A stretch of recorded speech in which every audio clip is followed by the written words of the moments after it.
Hello everybody, welcome to Project Beauty, where we talk about project panning and everything beauty related. My name is Jen. So this time we are talking about my Pan That Face palettes for the month, or for the year I guess, of 2024 and the month of July.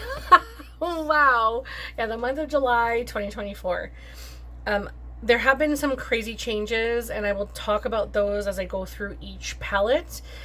So the first thing I'm going to talk about is the Tarte Color Wheel Amazonian Clay Blush Palette.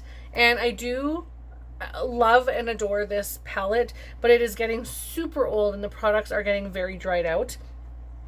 As you guys knew, there were 8 blushes in here and 2 highlighters, and I have emptied 2 of the highlighters into a lotion because I knew I was not going to use them. So this is what the palette is looking like right now. If we can sort of avoid looking at those empty pans for a second, let's talk about each side of this palette. So I have really used this side a lot. This is going to be more for the fall end of the year. This is more for the summer end of the year for me. So I have really been using especially this one and this one, actually all 3 of these, and this one a little bit. Just because I have given this one so much love in the past that I wanted to spread it around a little bit. And this one right here has just been getting so much love that you can kind of see the ring in the pan already. So I'm going to keep working on that one and hopefully it will eventually show. It's got a little dip, but I think there's still quite a bit of product in the way there.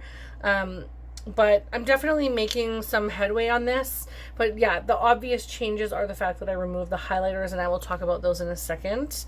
But the weight went from 128.35 down to 123.49. And of course, that's just under 5 grams of product because 2 of those highlighters went into something else. And I have used this actually the most out of any of my blushes in my collection for the month of July. So I got some good use, and that makes me really, really happy because I want to see this looking loved. And I was thinking to myself, why am I holding on to highlighters?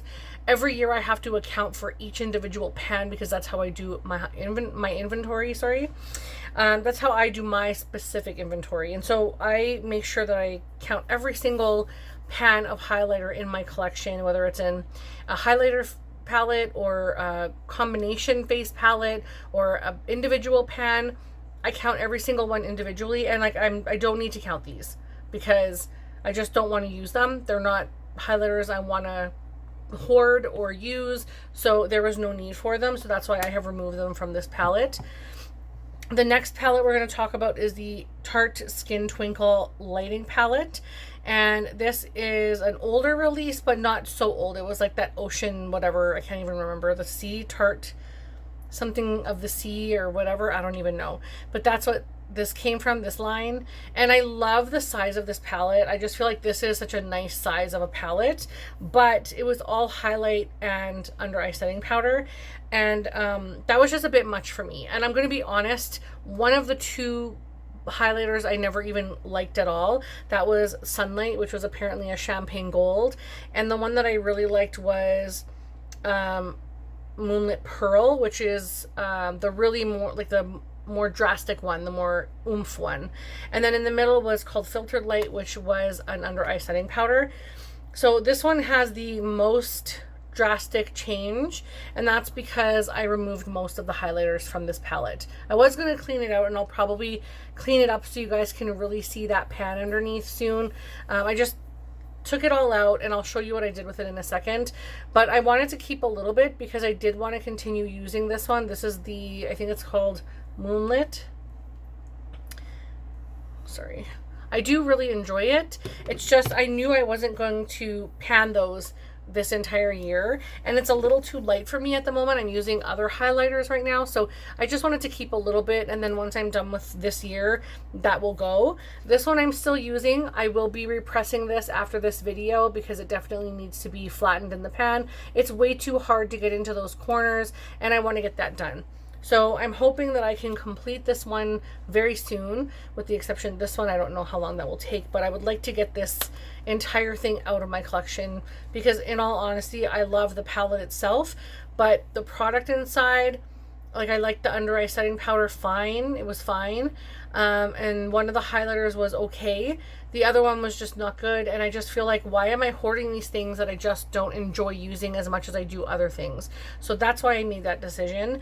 And the palette went from 110.67 grams down to 100.96. So, of course, it's going to be a drastic change because I removed a ton of product. And I put it in this lotion. So this used to have white. You can see on the bottom how light the lotion color used to be. And now with all of the highlighters in there, it just came so, what do you call it? Tanned, like kind of tanned up. So I don't know if you can even see the highlighter in the product, but it's kind of glowy on my skin, but it's not like outrageously glowy. I do enjoy using this product. So I'm going to use those highlighters in this, and then once this is done, I can consider those highlighters completed and out of my collection. And I'm hoping to have this done at least by like September. I think I could easily do that. So my little man is coming, so I'm going to shift you guys over this way. I'm so sorry. Okay, and I'm watching Olympics. Yes. Go Canada. All right, the last one I want to talk about is the Kat Von D Shade Light Face Palette, which is a contour palette. Last month it was at 209.8 at the end of the month, and at the end of July, I think today is the 27th, so the end of July it is 208.81. So I am off by 0.01 to get a full gram of use. And this, of course, is all just natural usage, so this is what we're looking like now. I'm focusing on this color specifically and a little bit of this one. And then once this one is done, I'll go back to this one and use a touch more of this because this is a little bit light for me right now. And it's still summer, so I'm still tanning on occasion when I'm outside, like not intentionally, but when I go outside, of course, I'm going to tan a little bit. So, but I'm really excited about this palette. I'm realizing that there's like 5 months left in the year. There's only 5 months left, and so I have to get this stuff out in 5 months. And I know it's doable, but of course I'm like worrying myself. So I have to try and work really, really hard to continue to use that up as much as possible. But I'm really happy with how everything looks. It makes me so proud that I'm getting so much use out of 3 face palettes, and I can't wait to think about next year even. Like, I know there's still a lot of this year left, but it makes me happy because I'm actually excited to pick another one. I'm excited to like use the things in my collection. And so yeah, it makes me so happy. And I really appreciate every single one of you who are watching and supporting my videos. It means a lot to me. Don't forget to like and subscribe down below. Leave a comment. I would love to hear from you guys. How do you use up products that you no longer love? Or do you find alternate uses? Or do you just like take them out of the pan and toss them? Like, what do you do? I would love to know down below. Other than that, have a wonderful day, and I will see you in the next video. Bye!